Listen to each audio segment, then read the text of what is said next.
Pertumbuhan nilai pendanaan atau pembiayaan fintech peer-to-peer lending di 2020 tumbuh 25% secara tahunan. Hal tersebut membuat para perusahaan peer-to-peer lending mulai berekspansi bisnisnya ke mancanegara. Lantas seperti apa kiprah peer-to-peer lending di mancanegara? Dan kita simak ulasannya dalam ID Extainment berikut ini. Minat masyarakat meminjam di pinjaman online atau pinjol atau P2P lending cukup tinggi.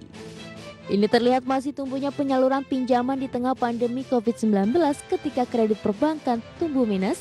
Berdasarkan data Otoritas Jasa Keuangan, akumulasi penyaluran pinjaman online secara nasional dari sejak berdiri hingga Desember 2020 sudah tembus Rp155,9 triliun atau 91,3% dibanding tahun sebelumnya. Dari dalam negeri, fintech P2P lebih sering dikenal dengan pinjaman tunai secara online atau pinjol. Hadirnya pinjaman online memberikan angin segar bagi masyarakat karena menawarkan banyak kemudahan mengambil kredit.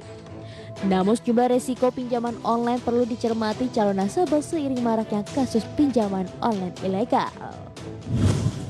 Sukses di dalam negeri dalam program fintechnya, pandemi COVID-19 yang merebak di seantero dunia tidak membuat jumlah pelaku bisnis teknologi finansial atau Techfin peer-to-peer lending di tanah air untuk berhenti melakukan ekspansi usaha. Perusahaan Techfin P2P lending yang berada di bawah bendera usaha PT Investri Radika Jaya ini terus melebarkan sayapnya bisnisnya ke mancanegara. Yang terbaru pada awal Januari 2021, Investri resmi memperoleh lisensi dari Komisi Sekuritas dan Bursa Filipina untuk mengoperasikan platform crowdfunding pembiayaan usaha mikro, kecil dan menengah UMKM di Filipina. Di tengah masih belum berakhirnya pandemi COVID-19 yang menekan perekonomian nasional, bisnis Techfin P2P lending masih mampu tumbuh. Otoritas Jasa Keuangan mencatat penyaluran pinjaman industri Techfin mencapai Rp155,9 triliun di sepanjang tahun lalu. Nilai ini tumbuh 91,3% secara year-on-year jika dibandingkan 2019 yang hanya Rp81,49 triliun. Pinjaman tersebut telah disalurkan kepada 43,56 juta rekening peminjaman atau borrower. Jumlah rekening borrower ini juga membengkak 34,59% secara year-on-year jika dibandingkan dengan tahun 2019 yang sebanyak 18,56 juta entitas.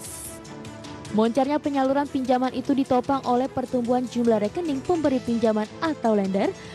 Pada tahun 2020, OJK mencatat jumlah lender Techfin mencapai 716.963 atau tumbuh 18,32% dibandingkan tahun 2019 yang hanya sebanyak 605.935 entitas.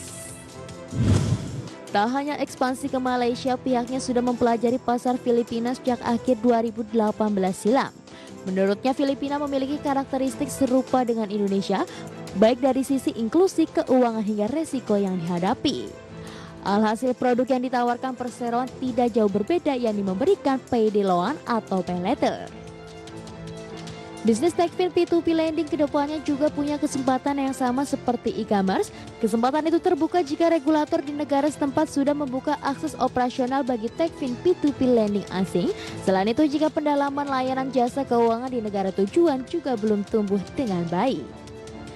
Berbagai sumber, IDX Channel.